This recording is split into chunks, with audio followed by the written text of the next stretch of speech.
경기도 고양시에 JTBC 스튜디오 한블리 녹화하는 그 바로 맞은편에 호텔이 하나 있어요. 소노카 모텔. 거기서 행사가 있어서 갔었는데요. 이런 행사였습니다. 교통사고 예방을 위한 지자체 교통안전 담당자 워크숍 4월 17일부터 4월 18일까지 소노캄 호텔 행정안전부와 한국행정연구원 안실련 삼성교통안전문화연구소 이렇게 합동으로 행정안전부에서 이제 주최한 거죠. 어린이와 노인 보행자 안전과 관련된 전국 지자체 담당자들이 다 오셨어요. 참석 인원이 260여 분 정도 되십니다. 재난안전관리본부장이 차관이시더라고요. 이한경 차관께서 행안부 이한경 차관께서 개사를 해주셨고 또 그 행사를 쭉 전부 다 준비한 한국행정연구원장께서 축사를 해주셨고 그 다음에 제가 기조 강연했습니다. 20분 동안. 그리고 이제 잠깐 휴식을 취하고 이제 그 다음에 또 그 큰 그랜드 볼륨에서는 행사가 이어졌고요.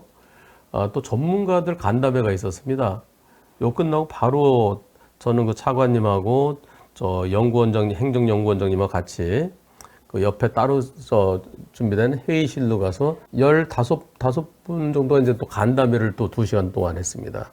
2시간 간담회 하면서 각 전문가분들이 이제 발표를 하시고요. 결국 노인교통사고 줄이기 뭘 어떻게 되느냐 전문가 간담회 발표를 하시고 그리고 저는 뭐 발표는 기조 연설을 했으니까요. 기조 강연 했으니까 중간중간에 차관께서 저한테 우리 한 변호사님 어떻게 보십니까? 그래서 제 의견도 좀 얘기하고 근데 여기서도 제가 제 얘기를 제일 많이 하게 되더라고요. 왜냐하면 전문가들은 이제 연구해서 발표하는 거잖아요. 저는 맨날 봐서 말씀드리는 거고요. 차관 말씀이 현장에 답이 있다. 그래서 변호사님께서는 이런 부분에서 지금 전문가들 얘기 들으시는데 어떻게 생각하십니까? 그래서 제가 제 얘기를 좀 했고요. 기조 강연한 것을 세부적으로 이제 얘기하는 이제 그런 내용이었어요. 현실적으로는요. 저는 어떤 얘기를 했을까요? 제가 20분 동안 강연했는데요. 같이 한번 제가 얼른 보여드릴게요. 자, 보시죠. 노인들은 빨리 걸을 수 없다. 제가 강연하기 시작하기 전에 노인의 특성은 뭔가요? 2가지죠. 느리다. 다리가 아프다.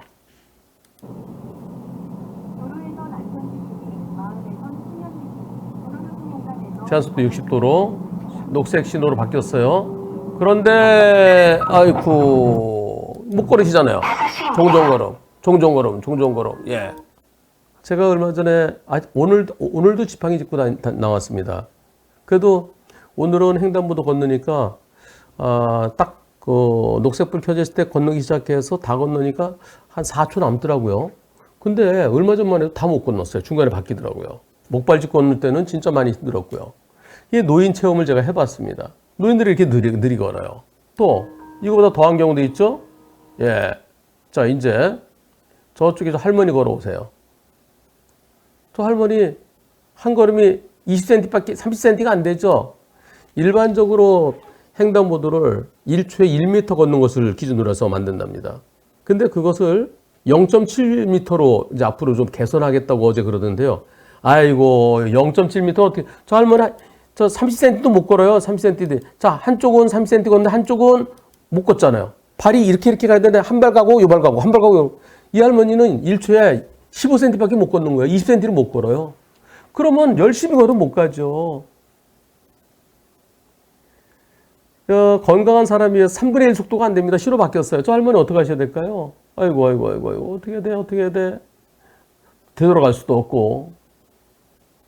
바로 이런 문제죠. 저 할머니 열심히 걸으신 거예요.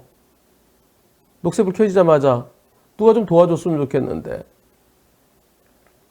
여기서 한 분이 내리셔갖고, 이분께서, 도와주십니다. 예. 제가 어제 이렇게 얘기했습니다. 이런 분들이 참 많다. 그러면 요 가운데다가 안전지대를 교통섬을 설치하자. 교통섬 설치 중간에 쉬었다 갈 수 있도록 하자. 그리고 노노 케어. 노인이 노인을 케어한다. 70이 넘었지만 건강한 분들이 그분들이 다른 노인들, 힘든 분들을 좀 도와줘서 아침에 녹색 어머니처럼 노인분들이 중간에서 차들 이렇게 잠깐 하라고 요 가운데서 잠깐 보호했다가 또 건네드리고. 근데 이게 우리나라는 이게 쉽지가 않아요. 왜냐하면 여기다가 여기 설치하면은 요 차가 못 가요. 또 저쪽에 또 가운데 설치하면 또 못 가요. 왜냐면 이 포켓차로가 만들어져 있거든요. 우리나라 웬만한 데는 왕복 6차로, 왕복 8차로가 아니라 왕복 7차로, 왕복 9차로가 됩니다. 포켓차로 때문에. 그 포켓차로 때문에 현실적으로 안전지대를 어디다 만들 것이냐 이게 문제가 있습니다. 그래서 그걸 좀 연구해서 노인들이 우리나라 그 보행자 사고 작년에 2,521명이 사망했는데요. 교통사고로. 72시간 이내에 사망한 거. 그런데 노인 교통사고가 920명이래요. 920명. 2,521명 중에 920명이 전체 보행자 사고래요. 그럼 40%죠. 약 40%. 조금 안 됩니다. 근데 저는 이거 잘못이라 생각해요. 왜냐하면은 밤에 자전거 타고 천천히 가는 거, 그것도 차대차 사고 아니라 보행자 사고로 그쪽에 넣어야 돼요. 리어카 끌고 가다가 사망한 것도 여기다 집어넣어야 돼요. 왜? 자동차 대 자동차는 껍데기에서 나를 보호해주지, 안전벨트 매면은.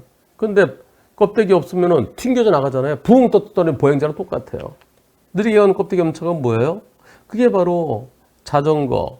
전동 키보드는 빠르니까 빼고요.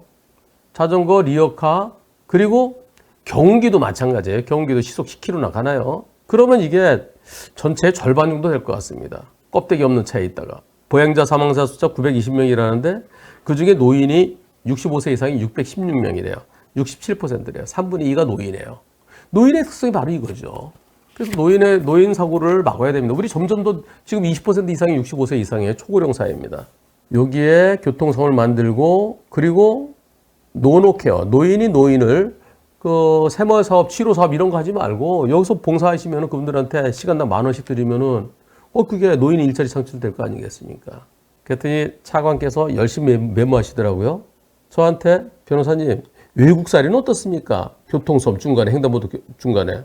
제가 외국에 가서 아직까지 본 적이 없어요. 그래서 제가 영화에서는 못 봤는데요. 그러니까 다들 웃었어요. 근데 삼성교통안전문화연구소에서 나온 분이 외국에는 유럽에는 많습니다 그러는 거예요. 근데 영화에서 한 번도 못 봤는데 유럽에서는 이면도로에 많습니다. 그래서 제가 그랬죠. 이면도로는 필요가 없죠. 이면도로는 길이 좁잖아요. 길이 좁은데 뭐하러 중간에 교통선이 필요하겠어요? 그리고 이면도로는 신호등이 없죠. 그분이 말씀하신 거는 한적한 도로를 말씀하시는 것 같아요. 한적한 도로는 신호등이 없습니다. 신호등 없는 곳은 그게 횡단보도죠. 횡단보도는 신호등 없는 횡단보도는 보행자가 건너고 있거나 건너려고 하면 차가 멈춰야죠. 그런 데는 교통선이 필요 없어요. 중요한 거는 중간에 빨간불로 바뀌는 곳, 그러면 횡단보도 성격을 상실하거든요.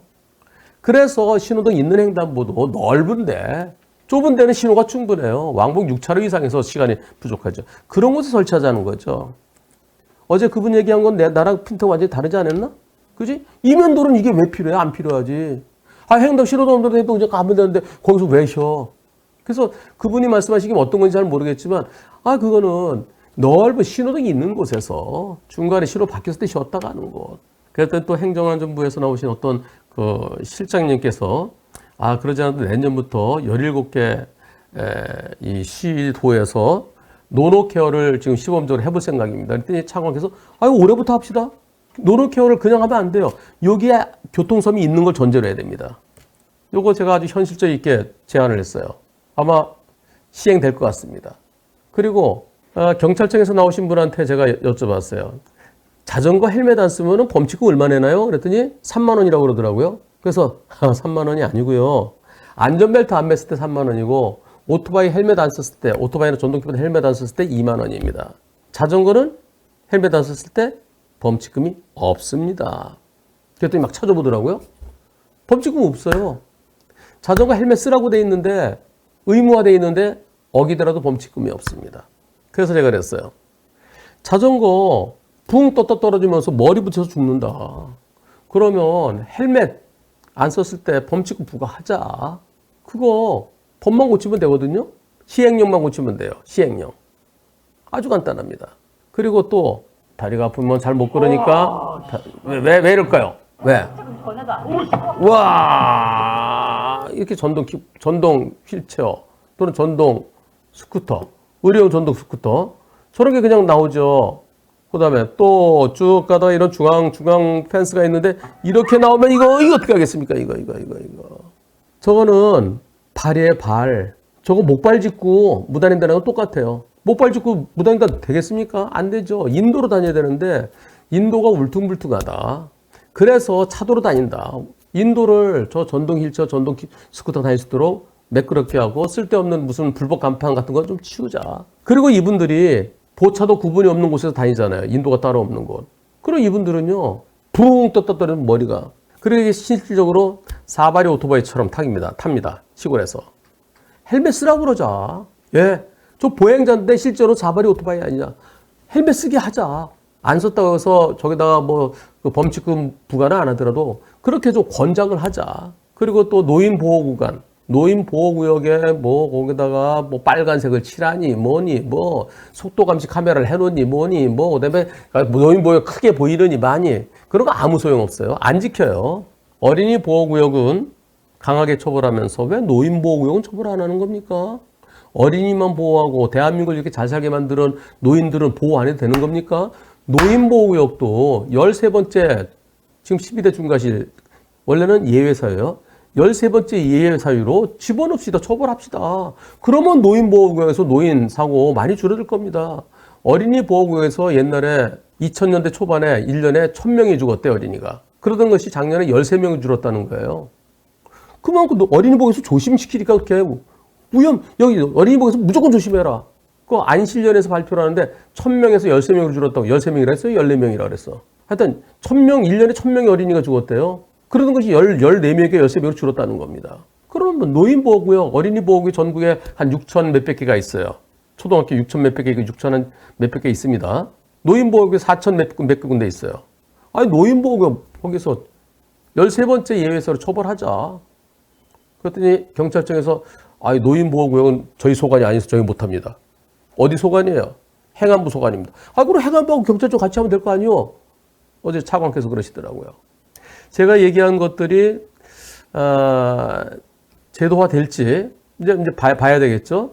저는 제가 10만 개의 영상을 통해서 7천여 건의 실제 소송을 통해서 그리고 그중에 사망사고가 제가 상담하고 소송한 사망사고가 한 6천 건 되거든요. 상담이 한 5천 건 이상, 소송이 형사까지 합쳐서 한 1,400건에서 그 정도 될 겁니다.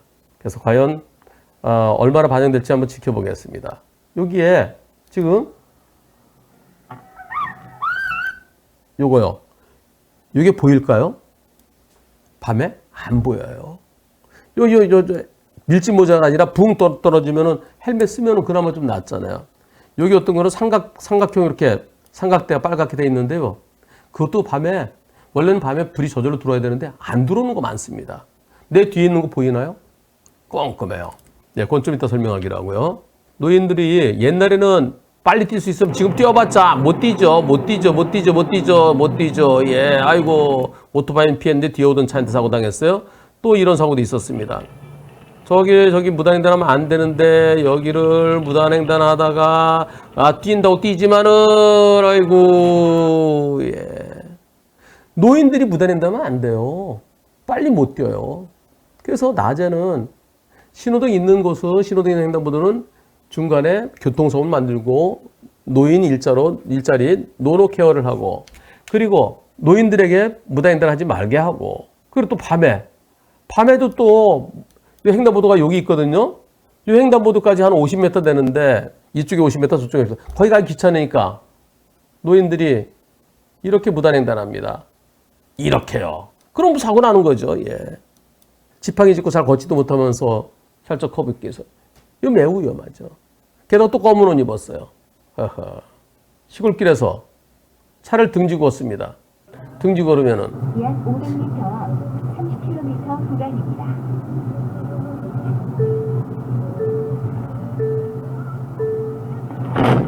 네, 이 사고. 검은 옷 입고 친구들끼리 이렇게 갈 수밖에 없죠. 이렇게 안 가잖아요. 또 이런 사고가 있었습니다. 자, 아까 그 상향도 좀 켜줬으면 좋았겠지만은 이런 경우 상향도 못 켜요. 상향도 못 켜고 쭉 가다가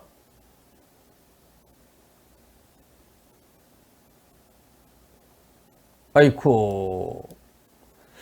자전거 끌고 가는 사람 흰색 옷 입었네요. 흰색 옷도 안 보입니다. 한 사람은 자전거 끌고 걸어가고 한 사람은 옆에서 걸어가고. 이쪽으로는 못 걸어가요. 울퉁불퉁해서. 이렇게 많이 가거든요. 제가 진행했던 사건 중에 안타까운 사건 중에 하나는 부부가 아내가 이쪽 걷고 남편이 이쪽 걷고 그러다 오는 차가 빵 때려 남편이 붕 20m 떨어진 논으로 떨어져 사망하는 사고가 있었어요. 밤에는 안 보여요. 그것도 부부가 당신 앞에 가서 나 여기로 갈게 이렇게 안 하거든요. 밤에 왜 이런 사고가 일어났을까요? 밤에 이런 사고가 일어난 거는 안 보여서 그렇습니다. 그래서 등지지 말고 차를 마주보고 걸으면 걷는 게 그게 좀 더 안전하죠. 자, 이렇게 이쪽으로 걸어가면 등지는 거예요. 이렇게 걸어가면 차가 이쪽으로 오죠. 근데 그래서 이렇게 걷는 게 좋은데요. 아이고 이 할머니 지금 여기 울퉁불퉁하잖아요. 그럼 나중에 이쪽으로 가야 되거든요. 이 울퉁불퉁해서 여기까지만 침범하면 이쪽으로 갈 수밖에 없어요. 저 할머니 쭉 가시다가 만약 이쪽까지 올라와서 울퉁불퉁해서 차가 빵 오면 피해야 되는데 민첩성이 떨어져서 못 피해요. 그래서 낮에는 차가 오면서 보겠죠. 근데 밤에는 꼼꼼해서 안 보이죠. 여기가 춘천시 사북면입니다. 작년 12월 24일에 제가 여기 다녀왔어요. 춘천 사북파출소. 여기요. 여기 26년 동안 경찰 공무원으로 근무하시고 퇴직하시면서 작년에 이제 퇴직을 앞두고 변호사님, 저희 마을에 여기가 또 고향이세요, 이분이요. 저희 어르신들께 마지막에 제가 공직을 떠나면서 저희 연세 드신 분은 여기가 인구가 2,500명인데요. 2,000명이 노인이에요. 길이 저렇게 위험해요. 밤에는 진짜 위험해요. 변호사님, 그 반강 조끼 좀 저희 어르신들께 좀 도움드리고 싶습니다. 그래서 다는 못 드리고 제가 100세트 갖고 왔습니다. 반강 모자, 반강 패딩 점퍼, 그다음에 망토, 사바리 오토바이 또는 전동 휠체어 또는 전동 스쿠터 타시는 분들 뒤에다 하시라고요. 그리고 그날 찍은 게 저 전부 다 이제 반강 패딩이죠. 이렇게 앞에서 요거는 강원일보 기자가 찍은 거예요. 뒤에 가면서요. 밤에 이거요 500m에서 잘 보입니다. 여기다 망토 둘렀죠. 여기 패딩 입었죠. 모자 썼죠. 그리고 밤에는 안 보여서 사고 나죠. 어떤 어르신이 지금 이거 CCTV인데요. 실제는 꼼꼼합니다. CCTV는 밤인데도 낮처럼 보여요. 저 마치 적외선 카메라처럼 그렇게 돼 갖고 요거 CCTV 이렇게 보이는데 꼼꼼한 밤이에요. 1월 8일 6시 5분이니까 꼼꼼하죠. 저 연세 드신 분이 버스를 타고 한정거장 지나쳤어요. 천천히 걸어오시는 거예요. 저렇게 지팽이 짚고 걸어오시면서 어디까지 걸어가실까요? 힘들어서 다 걸어가실 수 있을까요? 예, 저렇게 힘들게 걸어가십니다. 13분 후에 차가 가는데 아까 그 노인은 그 어르신은 힘드니까 여기 누워 계셨어요. 앉아 계셨어요. 안 보이죠? 서서 가도 잘 안 보이는데 이쪽으로 걸어가셨어도 안 보였을 거예요. 근데 여기 앉아 계시면 더 안 보이죠. 밤에 일어난 사고는요. 시골길에서 인도가 없는 곳에서는 안 보여서 사고 납니다. 요렇하고 전등 켜고서 걸어오세요 그러면은 흰옷은 스톱 43m에서 보인대요. 걸어오세요. 이렇게 보면 검은 옷은 29m에 보인대요. 그건 내가 이러고 기다릴 때 있죠. 차가 갈 때는 검은 옷은 지나치면서 보이고요. 지나칠 때까지 안 보여요. 실험해 봤더니. 흰 옷은 보려고 그러니까 한 8m에서 보이더라고요. 그러면 이런 건 어때요? 네, 한번 보시겠습니다. 저기죠. 한 500m에서. 보이시는지 판단해 주세요. 자, 판단해 주세요, 여러분들이.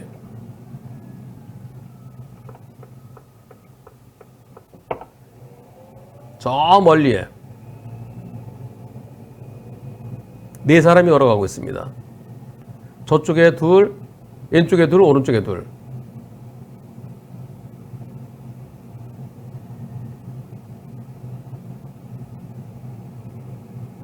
네, 뭐가 있을까 상향도 키게 되죠?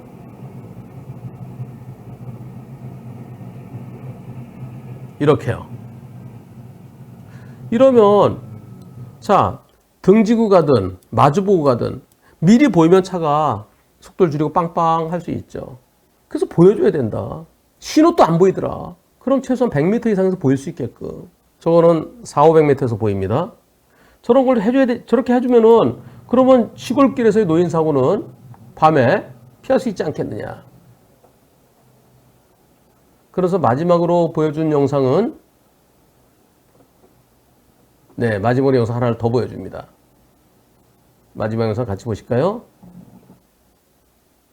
이겁니다. 여기 인도가 있어요. 인도가 없어져요. 저 자전거 가고요. 이렇게 500m, 400m 보일 수 있도록 잘 보여, 잘 보여. 예, 잘 보여줘야. 자, 노인들 무단횡단 하지 마시고요. 그 다음에 무단횡단 안 하고 나 신호등 보고 건너는데 중간에 신호 바뀌면 그건 또 안타깝잖아요. 그래서 거기에 교통선 만들고 노인 교통도우미 네, 만들고 그리고 밤에는 안 보여서 사고 난다. 밤에 잘 보여주자. 신호보다 훨씬 더 잘 보이는 걸 그런 걸 좀 보여주자. 그런 걸 통해서 보여주자. 대한민국을 이렇게 잘 살게 만들어주신 월남 파병 가고 피 흘린 우리 형님들 그리고 구로공단이나 이런 데서 공순이 소리 들으면서 그 미싱 막 하고 그렇게 고생했던 우리 누님들 그분들이 대한민국을 이렇게 만든 거 아니냐. 그럼 그분들 우리가 잘 모셔야 되지 않겠습니까? 그렇게 하고 강의를 마쳤습니다. 20분 걸렸어요. 관심을 많이 갖더라고요. 행안부에서. 행안부의 그 실장께서 나중에 지금 이런 쪽도 연구 중이래요. 나중에 자문 구하겠 때 얼마든지 자문 구하시라고. 나중에 이제 간담회 할 때 차관께서 근데 저런 걸 입으라고 줘도 안 입은 방법이 없지 않습니까? 그러면 옷에다 부착하는 저렇게 반사되는 물질 저런 것을 옷에다 부착하는 건 어떨까요? 그래서 제가 이렇게 얘기했습니다. 옷에다 부착하는 건 마라톤 뛸 때 뒤에 번호판처럼 부착하는 그런 걸 말씀하시는 것 같은데 그건 앞뒤에 부착해야 되겠죠? 앞뒤에 부착하려고 그러면 그게 뭐 딱 붙는데 붙여지나요? 그러면 찍찍이로 붙여야 되는데 뗐다 붙였다 하려고 그러면 내가 내 옷이 비싼 옷이면 비싼 옷에다 찍찍이 여기다 붙여놔야 되잖아요? 그게 거기다 붙여야 되잖아요? 누가 그걸 하겠어요? 안 하죠. 그리고 면적이 작잖아요. 면적이 커야 일본에서는 밤길에 위험하게 가면은 경찰차가 지나가다가 여기다 완장 같은 걸 채워준대요. 여기 그 장례식장에 상주들 이렇게 차는 것처럼요. 근데 그거 조그맣잖아요. 그나마 도움이 된다는 것 같은데 크게 보이도록 그 건설 현장이나 또 공사 현장에서 안전조끼, 안전작업복 그런 개념을 하면 안 입습니다. 옷으로 만들면 입을 수 있죠. 옷. 네, 디자인 예쁘게 하고 가볍게 하고 평소에 입는 옷으로. 그렇다고 제가 저거 만들었던 얘기는 일체 안 했습니다. 저런 거, 밤에 잘 보이는 거. 제가 30년 동안 교통사고 소송만 하고 유튜브 지금 7년 차인데 10만 개 블랙박스 영상을 보고 2만 5천 개의 유튜브 영상을 올리고 그걸 통해서 밤에 일어나는 보행자 사고, 노인 사고가 전체 3분의 2니까 젊은이도 마찬가지예요. 밤에 일어나는 보행자 사고를 줄이기 위해서는 이런 거 필요하지 않겠습니까? 어떻습니까? 그렇게 제가 화두만 던졌습니다. 신호등 있는 횡단보도에서의 중간에서의 교통섬과 그다음에 노인 교통도우미 그다음에 노인 보호구역 거기서 사고 나면 노인이 사고 당했을 때 운전자의 잘못이 있을 때는 형사처벌하는 종합범죄를 끝내는 게 아니라 형사처벌하는 그리고 자전거 헬멧 쓰게 안 쓰면 범칙금 물게 하고 그리고 그 사발이 오토바이 탈 때 이거 다 쓰게 하잖아요. 그거나 전등일체는 의료용 전등수도 똑같거든요. 이탈되니까요. 헬멧 권장 쓰는 거 권장하고 그리고 노인들을 밤에 다니지 말라고 그럴 수는 없잖아요. 이거 위험하니까 댁에 집에서만 계세요. 그럴 수 없잖아요. 노인뿐만 아니라 모든 보행자들이 차에게 밤에 나를 미리 보여주자. 그러면 보행자 사고를 줄일 수 있을 겁니다. 라는 것이 어제 제가 강의한 전체적인 흐름이었습니다. 제가 20분 강의한 것이 전국의 어린이와 노인, 보행자 안전을 담당하는 전국의 모든 지자체 공무원분들께 작게나마 도움이 되었기를 기원합니다.